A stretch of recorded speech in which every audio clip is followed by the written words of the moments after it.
అందరికీ నమస్కారం. నేను మీ బీసీ రెడ్డి. దయచేసి ఈ వీడియో చివరి వరకు చూడండి. ఇప్పటివరకు ఎవరన్నా నా ఛానల్ సబ్స్క్రైబ్ చేసుకోకుండా ఉంటే దయచేసి వెంటనే సబ్స్క్రైబ్ చేసుకోండి.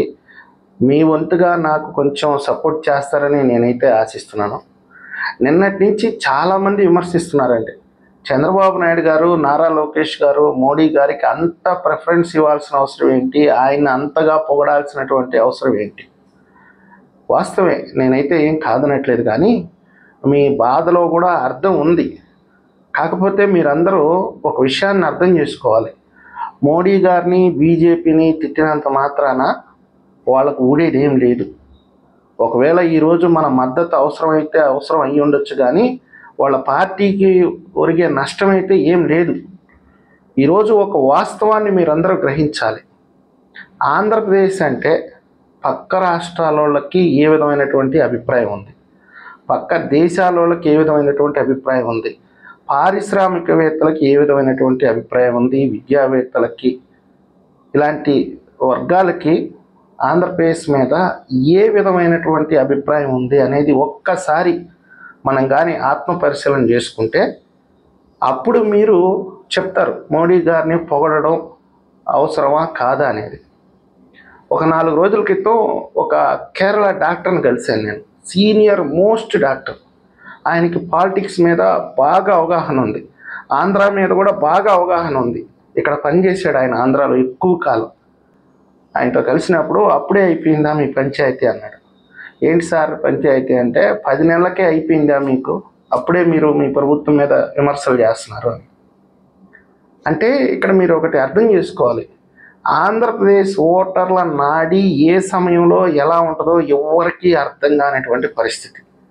ఇక్కడ కులాలు, ప్రాంతాలు, వ్యక్తులు ఇవన్నీ కూడా మొత్తం మీద ఏంటంటే సెంటిమెంటల్ ఫెలోస్.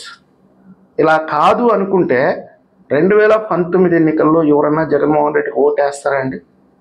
2014లో రాష్ట్ర విభజన జరిగి అప్పుడప్పుడే ఒక రాజధాని ప్రాంతాన్ని ఎంపిక చేసుకొని పోలవరం పూర్తి చేసుకోబోతా, రాష్ట్రాన్ని ఆర్థికంగా కొంచెం ముందడుగు వేపిస్తూ, కొన్ని పరిశ్రమలను ఆహ్వానిస్తూ, కియా కూడా అప్పుడే కదా వచ్చింది, ఇంకా కొన్ని సాఫ్ట్వేర్ కంపెనీస్, కొన్ని విద్యా సంస్థలు, వ్యాపార సంస్థలు, వీటిలన్నింటినీ కొంచెం ఆంధ్రప్రదేశ్ వైపు చూసేటట్లుగా ఒక బ్రాండెడ్ గవర్నమెంట్ ఆ రోజు ఉంటే నిట్ట నిలవన సెంటిమెంట్కి వెళ్ళిపోయి ఒక్క ఛాన్స్ ఇద్దాం జగన్మోహన్ రెడ్డి కానీ ఇచ్చేశారు. ఏమైంది? 5 ఏళ్ళు సర్వనాశనం అయిపోయింది. 2019లో కష్టమో నష్టమో మరొక్కసారి చంద్రబాబు నాయుడు గారికి అవకాశం కానీ ఇచ్చుంటే ఈ పార్టీకి అమరావతి ఒక కొలుక్కి వచ్చేసి ఉండేది, పోలవరం కంప్లీట్ అయిపోయి ఉండేది, రాష్ట్ర ఆర్థిక పరిస్థితి కూడా ఒక గాడిన పడి ఉండేది. కానీ మనం ఓర్చుకోలేకపోయాం. జగన్మోహన్ రెడ్డిని చూసి కరిగిపోయాం, కులాలను చూసి ఏదో పెద్ద గొప్పగా ఫీల్ అయిపోయాం. మొత్తం మీద ఏం చేసాం? జగన్మోహన్ రెడ్డిని తీసుకొచ్చి నెత్తిన పెట్టుకున్నాం. దాని ఫలితంగా అడక్క తినాల్సినటువంటి పరిస్థితి. ఇలాంటి సమాజాన్ని ఎవరన్నా నమ్మతారా? మీ గుండెల మీద చేసుకొని మీరే నిజాలు చెప్పండి. ఎవరైనా సరే ఆంధ్రప్రదేశ్కి వచ్చి ధైర్యంగా పెట్టుబడులు పెట్టి, అంటే ఈ ప్రభుత్వం ఉంటుందో ఓడుతుందో ఎవరికి తెలియదు. మీరు ఈ 10 నెలలుగానే చూస్తున్నారు. చంద్రబాబు నాయుడు గారిని విమర్శించేవాళ్ళు, లోకేష్ గారిని విమర్శించేవాళ్ళు, మాకేమీ పెట్టలేదనేవాళ్ళు, చాలా రకాలు. కానీ ఈ రాష్ట్రం 50 ఏళ్ళు వెనక్కి వెళ్ళిపోయింది, సర్వనాశనం అయిపోయింది అని 2024 ఎన్నికలకు ముందు ఎవరైతే భయపడ్డారో, బాధపడ్డారో వాళ్ళు కూడా విమర్శిస్తున్నారు ఈరోజు ప్రభుత్వాన్ని. అంటే మర్చిపోయారు, 10 నెలలకే మర్చిపోయారు. ఒక బిడ్డ పుట్టాలంటేనే 9 నెలలు పడుతుంది. అలాంటిది ఒక ప్రభుత్వం చిన్నాభిన్నమైనటువంటి వ్యవస్థ, అన్ని వ్యవస్థలు, ఆర్థిక వ్యవస్థ, పరిపాలన యంత్రాంగం మొత్తం చిన్నాభిన్నం అయిపోతే దాన్ని మొత్తాన్ని 24 గంటల్లో గాడిలో పెట్టేస్తారా? పైగా మన ఎమోషన్స్, జగన్మోహన్ రెడ్డిని అరెస్ట్ చేయలేదు, వైఎస్ఆర్సీపీ నాయకుల్ని చితగ్గొట్టలేదు. నన్ను జగన్మోహన్ రెడ్డి కొట్టాడు కాబట్టి ఇప్పుడు చంద్రబాబు నాయుడు గారు, లోకేష్ గారు, పవన్ కళ్యాణ్ గారు పోయి జగన్మోహన్ రెడ్డిని కొట్టేయాలంతే. నాకు సాటిస్ఫాక్షన్. అంటే ఏంటి, ఇక్కడ చంద్రబాబు నాయుడు గారు కానీ జగన్మోహన్ రెడ్డిని కొట్టకపోతే మళ్ళీ మనం పోయి జగన్మోహన్ రెడ్డి ఓటేస్తాం. ఇది ఏ విచిత్రమైనటువంటి ఆలోచన నాకు అర్థం కాదు. జగన్మోహన్ రెడ్డి కొడతాడనే కదా చంద్రబాబు నాయుడు గారికి ఓటేసాము. మరి చంద్రబాబు నాయుడు జగన్మోహన్ రెడ్డిని కొట్టలేదు కాబట్టి మనం మళ్ళీ జగన్మోహన్ రెడ్డికి ఓటేస్తే మళ్ళీ జగన్మోహన్ రెడ్డి కొడతాడు మనల్ని. ఈ చిన్న లాజిక్ అర్థం చేసుకోరు, ఎట్ట పడితే అట్ట మాట్లాడేస్తారు. ముందు ఈ రాష్ట్రం మీద ప్రపంచానికి నమ్మకం కలగాలి. ఈ ప్రజలు పర్వాలేదు, ఓర్పు పడతారు, ఈ ప్రభుత్వాన్ని నిలబెట్టుకుంటారు అనే నమ్మకము పక్క రాష్ట్రాలకు కలగాలి, పారిశ్రామికవేత్తలకు కలగాలి, ప్రపంచవ్యాప్తంగా ఉండే వాళ్ళకు కూడా కలగాలి. అంటే ఆ విధంగా విధ్వంసం జరిగింది 5 ఏళ్ళు ఈ రాష్ట్రంలో. అలాంటి నమ్మకం కలగాలి అంటే మోడీ గారు తరచుగా రావాలి రాష్ట్రానికి.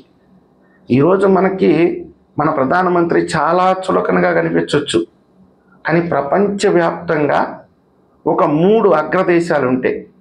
జనాభా పరంగా కానివ్వండి, ఆర్థిక పరంగా కానివ్వండి.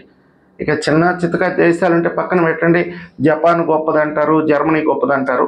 నాకు తెలిసి ప్రపంచాన్ని శాసించగలిగే స్థానంలో అమెరికా, చైనా, భారత్ ఒప్పుకోవాల్సినటువంటి నగ్న సత్యం.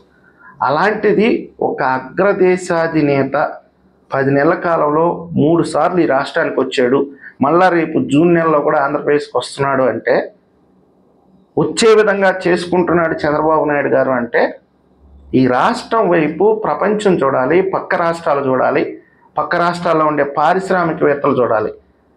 ఇక్కడ మోడీ గారిని మోయడానికి కాదు, మోడీ గారిని పొగడ్డానికి కాదు, 5 కోట్ల ప్రజల గౌరవ ప్రతిష్టని కాపాడడం కోసం చంద్రబాబు నాయుడు గారు, లోకేష్ గారు, పవన్ కళ్యాణ్ గారు చేస్తున్నటువంటి త్యాగం.